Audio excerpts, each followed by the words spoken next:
चलिए, तो आज अपन जो कंसल्ट करने वाले हैं एक और महत्वपूर्ण नियम, उस नियम के बारे में जानेंगे। पिछला जो अपना वीडियो था उसमें वाष्प दाब क्या होता है उसके बारे में अपने विस्तार से चर्चा कर ली थी। किसके बारे में? वाष्प दाब के बारे में। वाष्प दाब क्या है और इसके तो 4 कारक थे जो अलग अलग रूप से इसको प्रभावित करते हैं। वो 4 कारक जो थे उनके बारे में चर्चा कर ली थी। वो 4 कारक कौन कौन से थे?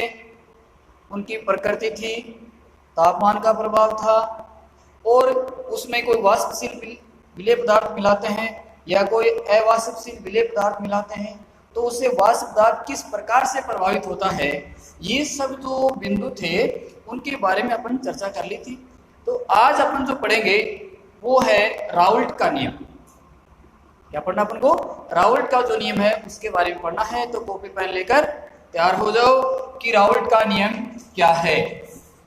बड़ा इंटरेस्टिंग और महत्वपूर्ण टॉपिक है राउल्ट लॉ, राउल्ट नियम। कि राउल्ट नियम है क्या? तो सबसे पहले बात तो ये जान लीजिए कि जो राउल्ट का नियम है वो आपका जो द्रव्यीय विलयन होंगे, कौन से विलयन? जो द्रव्यीय विलयन होते हैं उन विलयनों पर यह लागू होता है। किनके ऊपर लागू होगा? द्रव्यीय जो विलयन है उन विलयन के ऊपर राउल्ट का नियम लागू होगा। अब द्रव्यीय विलयन क्या होता है? कि जिसमें विलेय और विलायक दोनों ही द्रव्य अवस्था में मौजूद होते हैं, वह विलयन कौन सा कहलाता है? आपका द्रव्यीय विलयन कहलाता है, जिसकी जो चर्चा है अपने पीछे वाले वीडियो में कर चुके हैं। यानी इसमें जो भी आपका विलयन होगा वो किसका होगा? द्रव्य प्लस द्रव्य का विलयन होगा। यानी द्रव्य और द्रव्य का जो विलयन होगा वह क्या कहलाता है? द्रव्यीय विलयन कहलाता है। कहने का मतलब कि जो सॉल्वेंट और सोल्यूट, सॉल्वेंट और सोल्यूट जो है दोनों की जो अवस्था है वो किस प्रकार की होती है? द्रव्य अवस्था होती है। ठीक है, यानी जो विलेय वह भी द्रव्य है और जो विलायक है वह भी किस में है? द्रव्य में है। तब वह क्या, कौन सा विलयन कहलाता है? आपका द्रव्यीय विलयन कहलाता है। तो अब हम बात करते हैं राउल्ट नियम पर। तो राउल्ट नियम को जानने से पहले, उसकी परिभाषा को समझने से पहले जो मुख्य मुख्य इसकी बातें हैं उस पर जान लीजिए। कि मान लिया कि मेरे पास एक जो कंटेनर है, ये कंटेनर है, इस कंटेनर में कोई द्रव्य पदार्थ भर रखा है। इसमें क्या भर रखा है? कोई द्रव्य पदार्थ भर रखा है, द्रव्य पदार्थ भर रखा है। अब ये जो द्रव्य पदार्थ है, इस द्रव्य पदार्थ के द्वारा जो बनने वाली वाष्प है, बनने वाली ये क्या है? इसकी वाष्प है, जो इसकी सतह पर क्या लगा रही है? वाष्प दाब लगा रही है।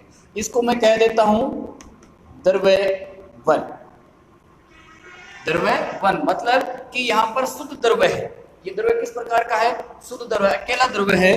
तो ये है आपका शुद्ध द्रव्य, शुद्ध द्रव्यवन। यानी प्रत्येक चीज को ध्यान में रखते जाना। शुद्ध द्रव्यवन है। दूसरा जो द्रव्य है, दूसरा कंटेनर, उसमें भी कोई एक द्रव्य भर रखा है। देखो, राउल्ट नियम तक पहुंचने के लिए पहले इन बातों को जानना जरूरी है। दूसरा जो कंटेनर है उसमें भी आपने क्या भर रखा है? कोई इसमें द्रव्य भर रखा है। अब इस द्रव्य का आपको पता है, पीछे वाले वीडियो में आपको मैंने बता दिया था कि द्रव्य क्या करता है? द्रव्य की वाष्प बनती है। तो इसके द्वारा भी यहाँ पर ये क्या बनी हुई है? ये वाष्प बनी हुई है। ये आपका कौन सा द्रव्य नंबर 2 है, या यूं कह दो कि शुद्ध द्रव्य। ये कौन सा? शुद्ध द्रव्य नंबर 2। ये शुद्ध द्रव्य नंबर 1 है और ये शुद्ध द्रव्य नंबर 2 है। अब देखो यहाँ पर ये भी वाष्प दाब लगा रहा है, ये भी वाष्प दाब लगा रहा है, ये द्रव्य भी क्या लगा रहा है, यहाँ पर ये वाष्प दाब लगा रहा है। तो इस द्रव्य के द्वारा जो लगने वाला वाष्प दाब है वो मैं कह देता हूं कि क्या कहूं कि द्रव्य 1 का वाष्प दाब वो क्या है, P1 नोट। इसका वाष्प दाब कितना है, P1 नोट। बेटा ये चीज ध्यान में रखनी है ना, इसका वाष्प दाब कितना, P1 नोट है। इसी प्रकार से आपका कौन सा है, द्रव्य 2 का जो वाष्प दाब है, वाष्प दाब वो क्या ले लेता हूं, वो है P20। 1 का तो है P1 नोट और P2 का कितना है, P2 नोट है। ये इसका क्या है, वाष्प दाब। समझ में आई कहानी कि अलग अलग आपका शुद्ध द्रव्य है, एक द्रव्य ये है, दूसरा द्रव्य ये है, ये द्रव्य 1 ये द्रव्य 2 है, इसका वाष्प दाब P1 नोट है, इसका वाष्प दाब P2 नोट है। अब क्या करूं, दोनों को यदि मैं मिला दूं, दोनों को मिला दूं तो मिलाने से क्या बनेगा, दोनों का जो विलयन बनेगा, दोनों का क्या बनेगा, विलयन बनेगा। तो विलयन भी क्या लगाएगा, वाष्प दाब उसका भी होगा, है विलयन जो लेंगे उसका भी कुछ क्या होगा, वाष्प दाब होगा। तो उसके वाष्प दाब को किस प्रकार से डिनोट करें, ये जो कंटेनर है इसमें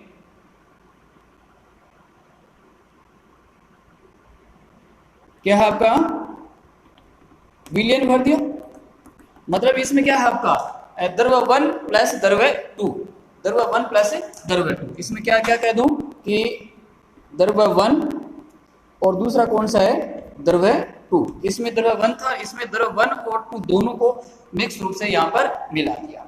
अब यहाँ पर इसका जो वाष्प दाब है, यहाँ पर इसका जो वाष्प दाब है वह किसका होगा, द्रव्य 1 का भी होगा, द्रव्य 2 का भी होगा।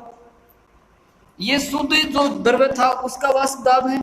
यहाँ पर मान लेता हूं कि द्रव्य 1 का, इसमें कि जो द्रव्य 1 है उसका वाष्प दाब P1 है और द्रव्य 2 का वाष्प दाब यहाँ पर क्या है, P2 है। यहाँ पर देखो कंफ्यूज मत होना कि यहाँ पर क्या लिखा, P1 नोट लिखा है, यहाँ पर मैंने P1 लिखा है। यहाँ P1 के लिए क्या लिखा है, P1 नोट लिखा है ना, और यहाँ पर द्रव्य 1 के लिए P1 लिखा है। इसका मतलब क्या है कि P1 जो नोट लिखा वो किसके लिए है, इस शुद्ध द्रव्य के लिए है। एक शब्द मैंने क्या काम में लिया, यहाँ पर शुद्ध शब्द लिया, तो ये जो वाष्प दाब था किसके लिए है, इस शुद्ध P1 द्रव्य के लिए है। P2 नोट शुद्ध P2 द्रव्य के लिए है। यहाँ पर P2 जब दोनों को आपने मिश्रित कर दिया, एक दूसरे के अंदर मिला दिया, तो उस समय जो दाब लगेगा वो क्या होता है, P2 दाब होता है। ठीक है, अब यहाँ पर इसका जो कुल दाब है, इसमें लगने वाला जो टोटल दाब है, यानी कुल वाष्प दाब, कुल वाष्प दाब कितना हो जाएगा बोलो, इसका टोटल होगा। ये भी दाब लगाएगा, ये भी दाब लगाएगा, द्रव्य 1 भी लगाएगा, द्रव्य 2 भी लगाएगा, तो कुल जो वाष्प दाब है वो किसके बराबर हो जाएगा, P1 प्लस P2 के बराबर, P1 प्लस P2 के बराबर। ठीक है, इतनी बात समझ में आई, इतनी बात जो मैंने कहा, इतनी बात को समझा आपने कि क्या मैं इस चीज में कहना चाहता हूं। इसी पॉइंट को लेकर हम आगे बढ़ेंगे। कुल दाब आ गया आपका P1 P2। अब आपसे ये पूछ लिया जाए, अब इसके लिए आपसे ये पूछ लिया जाए कि इसमें जो दाब लगेगा वो किसका कितना दाब लगेगा, P1 द्रव्य का कितना दाब लगेगा, P2 द्रव्य का कितना दाब लगेगा। तो इसको अपन किस रूप में कह सकते हैं, अपनी एक साधारण सी भाषा में ले लें, एक सिंपल भाषा में इस चीज को समझें। तो सिंपल भाषा में यह समझें कि जिस द्रव्य की मात्रा ज्यादा होगी, जो इसमें द्रव्य ज्यादा मात्रा में होगा, उसका वाष्प दाब भी ज्यादा होगा। द्रव्य विलयन क्या होते हैं, द्रव्य होते हैं। द्रव्य में कौन सा गुण पाया जाता है, वाष्पन का गुण पाया जाता है। ये अपन पीछे जो विद्युत है उसमें क्लियर कर चुके हैं। तो जिस द्रव्य की मात्रा ज्यादा होगी उसका यहाँ पर क्या होता है, वाष्पन भी ज्यादा होगा, होगा नहीं होगा। तो यहाँ पर जो पदार्थ की मात्राएं हैं, उन मात्राओं को प्रदर्शित करने के लिए आपने एक नया पद दिया था। विलयन में जो उसकी मात्राएं हैं विलय और विलायक की मात्राएं हैं उनको दर्शाने के लिए क्या कहा था, मोल फ्रैक्शन, मोल प्रभाज कहा था। क्या कहा था, मोल प्रभाज कहा था। तो यहां पर जो आपका विलयन द्रव्य 1 है उसका जो मोल फ्रैक्शन वो कितना ले लेते हैं, x के द्वारा डिनोट किया था, x1 ले ले द्रव्य 1 का। किसका, ये द्रव्य 1 का। इसी प्रकार से द्रव्य 2 का, द्रव्य 2 का मोल प्रभाज कितना हो जाएगा, वो आपका x2 हो जाएगा। यानी द्रव्य 1 का मोल प्रभाज कितना है, x1 है, द्रव्य 2 का मोल प्रभाज कितना है, x2 है। अब पूरा जो विलयन आपका होगा, पूरा जो विलयन होगा उसमें आपको बताया था कि टोटल जो मोल प्रभाज है उसका मान कितना होता है, 1 होता है। टोटल जो मोल प्रभाज होगा मतलब कि आपका यहां पर x1 प्लस x2 आप लें तो दोनों का जो टोटल मान हो कितना आएगा, 1 आएगा। ये क्या आपके मोल अंश, मोल प्रभाज कह दो, मोल भिन्न कह दो, मोल फ्रैक्शन कह दो, ये मोल अंश है। तो टोटल विलयन का जो मोल अंश है, कुल मोल अंश है, वो मान किसके बराबर होगा, 1 के मान के बराबर होगा। ठीक है। अब देखो द्रव्य आपका कौन सा, 1 का प्रेशर कितना, P1, इसकी बात कर रहे हैं। क्या कहूं मैं कि द्रव्य आपका 1 है, 1 का जो प्रेशर है वो कितना है, 1 है। यानी देखो नोट करो, द्रव्य 1 का प्रेशर कितना, P1। अब P1 क्या है कि द्रव्य 1 का विलयन में वाष्प दाब। द्रव्य 1 बराबर क्या लिखा मैंने, P1। तो P1 किसके बराबर है, P1 है द्रव्य 1 में, द्रव्य 1 में द्रव्य 1 का विलयन में वाष्प दाब। द्रव्य 1 का क्या लिखोगे, द्रव्य 1 का विलयन में वाष्प दाब। इसी प्रकार से आपका क्या है, द्रव्य 2, द्रव्य 2 का दाब कितना है, P2। वो क्या है कि द्रव्य 2 का विलयन में वाष्प दाब। यानी P1 P2 बताया ना मैंने, P1 क्या और P2 क्या है। तो P1 क्या था कि P1 द्रव्य 1 का विलयन में वाष्प दाब और P2 क्या है, द्रव्य 2 का विलयन में वाष्प दाब है। ठीक है। अब देखिए द्रव्य जो 1 है उसका जो मोल अंश का मान कितना है, x1। द्रव्य 2 के मोल अंश का मान कितना है, x2। वो चीज मैं आपको नोट करा देता हूं। यहां पर क्या लिखेंगे कि द्रव्य 1 का मोल अंश वो कितना है, x1 है, और द्रव्य 2 का मोल अंश वो कितना है, x2 है। बेटा ये चीज है पूरे पाठ में काम में आने वाली है, तो बड़ी इंपॉर्टेंट चीजें हैं, इसको बड़े ध्यान से आप नोट करते जाना, लिखते जाना। अब देखो ये चीज हो गई इतनी। अब है कि जो विलयन आपने लिया, ठीक है, तो विलयन में जो P1 विलयन जो आपका द्रव्य 1 है उसका वाष्प दाब P1 है, वो हमने क्या कहा कि उसके मोल किसके समानुपाती होता है, विलयन का वाष्प दाब उसकी मात्रा के समानुपाती होता है। मात्रा को यहाँ पर किसके द्वारा डिनोट किया गया है, x के द्वारा, मोल प्रभाज के द्वारा डिनोट किया गया है। तो हम यहाँ पर क्या कह सकते हैं कि जो P1 वाष्प दाब, यहाँ पर कि P1 का मान किसके होगा, इसके मोल अंश के, कि जितनी उसकी मात्रा ज्यादा होगी वाष्प दाब उतना ही ज्यादा होगा। तो क्या कहेंगे, P1 उसके लिए मोल प्रभाज क्या है, x1। ये दोनों एक दूसरे के क्या है, समानुपाती है, कि इसकी मात्रा जितनी ज्यादा विलयन का वाष्प दाब उतना ही क्या होगा, ज्यादा होगा। दोनों समानुपाती होते हैं। उसी प्रकार से P2 आपका क्या है, P2 द्रव्य का विलयन का वाष्प दाब, तो इसको मैं P2 लिखूं तो P2 में जो इसका मोल प्रभाज वो कितना आपका x2 है। तो ये भी एक दूसरे क्या है, समानुपाती है। तो P1 समानुपाती किसके है, x1 के। P2 समानुपाती किसके, X2 के। मतलब इस कंटेनर में जो भी प्रेशर लगेगा, जो प्रेशर लगेगा वो द्रव 1 के मोल प्रवाह के समानुपाती और द्रव 2 के मोल प्रवाह के समानुपाती होता है। ठीक है। अब देखिए, अब अपनी जो केमिस्ट्री क्या कह रही है कि आपने जो समानुपाती लिया है उसके लिए कुछ क्या लेना होगा, आपको एक नियतांक लेना है, उसको हल करना है। तो इसको हल करेंगे तो आपका ये क्या आ जाएगा कि P1 बराबर, अब इसके लिए नियतांक लें तो इसके लिए तो नियतांक है वो क्या है, वो नियतांक P1 नोट ये x1, P1 नोट x1। अब P1 नोट ये क्या है, ये क्या था, ये एक नियतांक है। इस नियतांक को मैं पहले ही बता चुका हूं कि ये किसका होता है। आप बता सकते हो किसका होता है, मैंने बता दिया इस चीज को कि P1 नोट किसका है, बता सकते हो, बताओ देखें। ये किसका, आपका शुद्ध जो द्रव्य लिया था उसका वाष्प दाब है।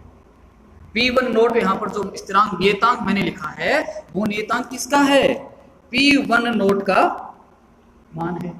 इसी प्रकार से आपका क्या आ जाएगा P2, तो P2 क्या आ जाएगा P2 note x2, P2 note x2। यहाँ का जो इस समानुपाती को हटाया तो क्या आ गया, P2 नोट आ गया।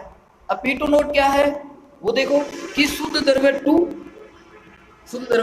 2 नंबर का था, उसका जो वाष्प दाब है वह आपका क्या है P2 नोट है। तो P2 बराबर क्या कितना हो गया, P2 नोट x2 के मान के बराबर हो गया।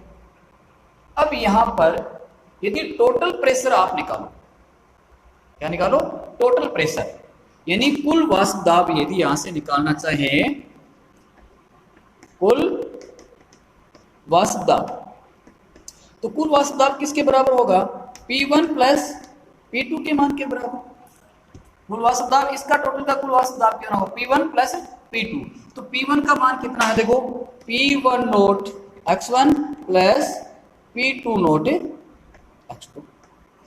तो टोटल प्रेशर किसके बराबर होगा, P1 note x1 plus P2 note x2 के मान के बराबर होगा। अब यही से जो राउल्ट का नियम है उसकी परिभाषा निकलकर बाहर आती है। किसकी परिभाषा क्या होगी,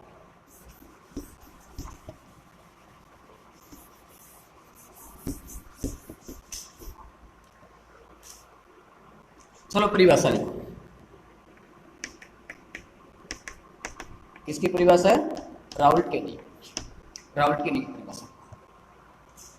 किसी द्रव्य विलयन क्या है, किसी द्रव्य विलयन, द्रव्य विलयन कौन सा होगा, द्रव्य प्लस द्रव्य, क्या होगा, द्रव्य प्लस द्रव्य। किसी द्रव्य विलयन में प्रत्येक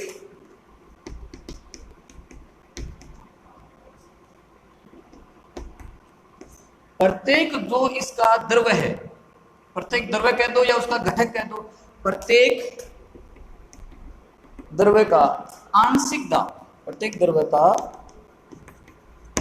आंशिक दाब किसके समानुपाती है, यहां पर देखो किसके समानुपाती है, आंशिक दाब विलयन में मोल अंश के समानुपाती। आंशिक दाब विलयन में मोल अंश के समानुपाती होता है। ये चीज हम यहाँ पर नोट सिद्ध की है, उसी को यहाँ पर किस रूप में लिख दिया, परिभाषा रूप में। किसी द्रव्य विलयन, तो द्रव्य विलयन यहाँ पर क्या आपका द्रव्य विलयन क्या है, द्रव्य प्लस द्रव्य है, विलय और विलायक यानी घटक ए और घटक बी, घटक ए और घटक बी दोनों ही किस प्रकार के आपके द्रव्य रूप में है। में प्रत्येक द्रव्य का, दो द्रव्य है ना आपका, ये कौन सा आपका द्रव्य फर्स्ट ले लो, ये कौन सा द्रव्य सेकंड ले लो, तो प्रत्येक द्रव्य का आंशिक वाष्प दाब, यहाँ पर उसका वाष्प दाब यानी P1 और P2, P1 और P2 मतलब कौन सा दाब, उसका आंशिक दाब यहाँ कह रहे हैं, में मोल अंश के समानुपाती होता है। द्रव्य 1 के मोल अंश कितने हैं, इसके आपके कितने थे, x1 है और इसके कितने x2 हैं, तो लगने वाला दाब किसके समानुपाती, x1 और x2 के ये क्या होता है, समानुपाती होता है। ठीक है, और इसमें ऐड करना चाहो तो आप इसी को लिख सकते हो कि माना कि क्या लिखोगे, माना कि जो द्रव्य जो फर्स्ट है, माना कि द्रव्य फर्स्ट और सेकंड का विलयन बना हुआ है, तो द्रव्य 1 का आंशिक दाब P1 है और द्रव्य 2 का आंशिक दाब कितना है, P2 है। क्या कहोगे, माना कि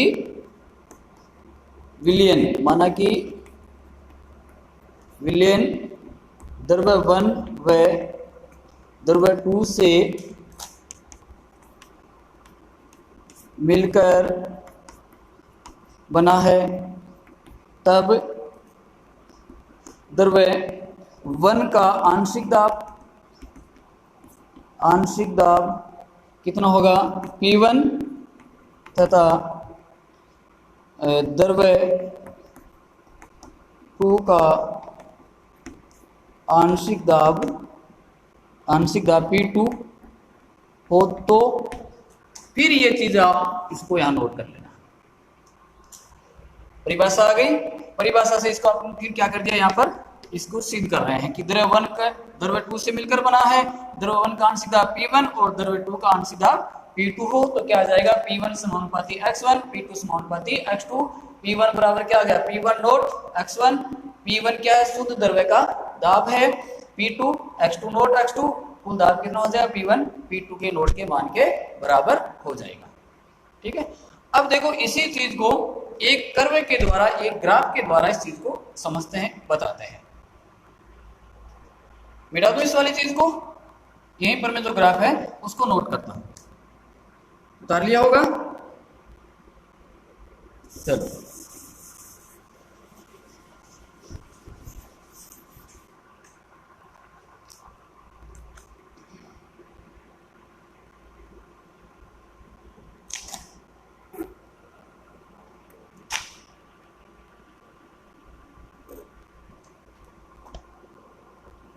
इस ग्राफ के ऊपर इसको क्या करेंगे, नोट किया जाएगा।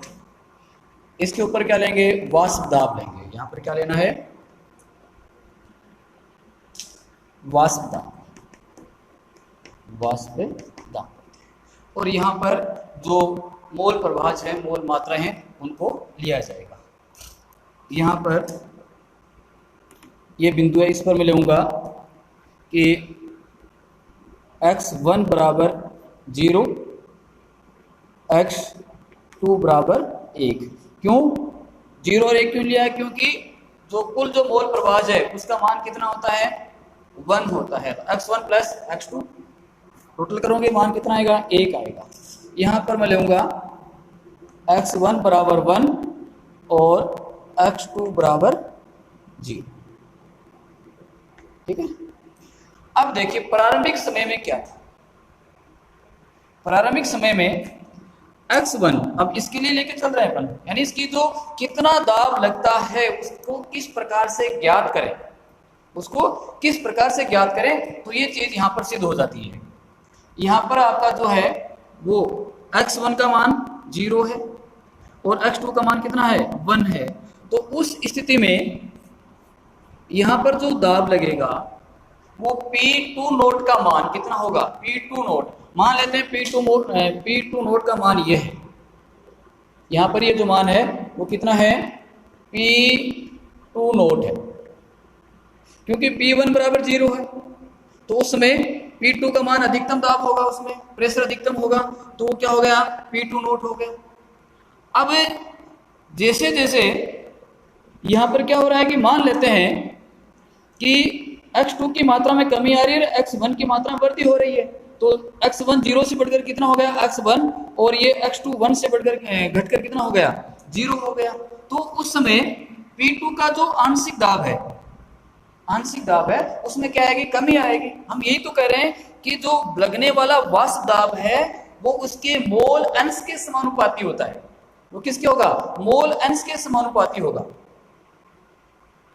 मोल अंश के।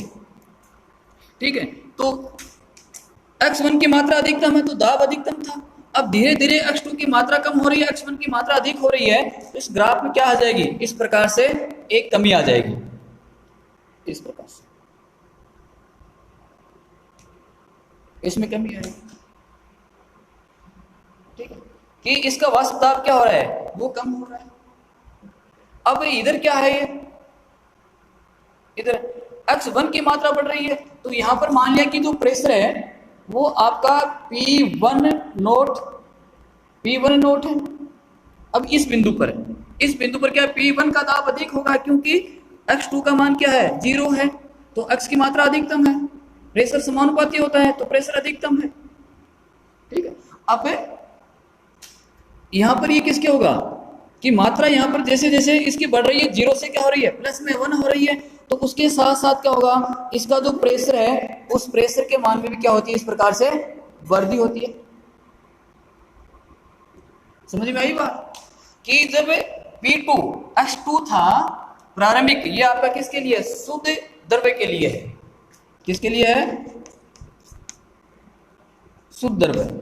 ये आपके क्या यहाँ पर मोल अंश है, किसको लिया गया है, मोल अंश को लिया गया है। तो प्रारंभ में जब था कि x1 बराबर 0 था और x2 की मात्रा क्या थी, अधिकतम थी, तो उसका प्रेशर का मान अधिक था। तो इस समय यहां पर ये जो कर्व किसको बता रहा है, ये P2 नोट किसके समानुपाती होता है, P2 नोट किसके समानुपाती होता है, वो x2 के समानुपाती है। P2 है वो किसके समानुपाती है, वहां देखो ये x2 के समानुपाती है, इसको बता रहा है। ये जो कर्व बन रहा है ये किसको बता रहा है, P1 समानुपाती x1 को बता रहा है कि सांद्रता जैसे जैसे x1 की बढ़ रही है तो प्रेशर का मान भी क्या हो रहा है, बढ़ रहा है। और इसमें सांद्रता जैसे जैसे यूं कहें कि मात्रा उसकी कौन किसकी, x2 की सांद्रता कम हो रही है, तो कम होने के साथ साथ प्रेशर का मान भी क्या आ रहा है, कम हो रहा है समय के साथ। पहले प्रेशर इतना देखो धीरे धीरे लगातार क्या होता जा रहा है, कम होता जा रहा है, अंत में शून्य हो गया। मात्रा शून्य है तो प्रेशर दाब भी कितना है, शून्य। कहने का मतलब कि जब उसमें मात्रा ही नहीं है किसी घटक की तो उसमें किसी प्रकार का कोई दाब नहीं लगेगा। अब ये जो दाब बता रहा है, ये जो लेवल बता रहा है, ये लेवल, ये जो भी लेवल बनता है ये किसको बताएगा, ये P टोटल को बताएगा। P टोटल किसके बराबर है, P टोटल किसके बराबर, P1 प्लस P2 के मान के बराबर है। P टोटल बराबर किसके, P1 प्लस P2 के मान के बराबर। तो ये ग्राफ है वो जो राउल्ट का नियम है, उस राउल्ट के नियम का सत्यापन करता है कि मात्रा जब बढ़ा रहे हैं तो प्रेशर का मान भी बढ़ेगा और मात्रा जब कम है तो प्रेशर का मान भी कम होगा। तो ये है राउल्ट के नियम का चित्र के द्वारा सत्यापन। राउल्ट का नियम क्या है उसकी आपको परिभाषा याद रखनी है। परिभाषा के साथ साथ किस प्रकार से राउल्ट के नियम का व्युत्पन्न अपन कर सकते हैं, उसको समझ सकते हैं, वो चीज आपको यहाँ पर याद रखनी है। और ये इसका कर्व हो गया, क्लियर। अब अगला जो टॉपिक है वो ये है कि जो आपने ये विलेन ले रखा है, उस विलेन के अंदर यदि आपने अवाष्पशील द्रव्य मिला दिया, उसके अंदर अवाष्पशील द्रव्य मिला दिया, तो उस अवाष्पशील द्रव्य मिलाने से जो उसकी वाष्प दाब है वो किस प्रकार से परिवर्तित होती है, वो किस प्रकार से परिवर्तित होती है, तो उसके बारे में अपन को चर्चा करनी है। वो जो अपन चर्चा करेंगे वो आगे आने वाली नेक्स्ट क्लास में। तो आज का वीडियो कैसा लगा आपको, पसंद आया है तो लाइक करना, शेयर करना, धन्यवाद।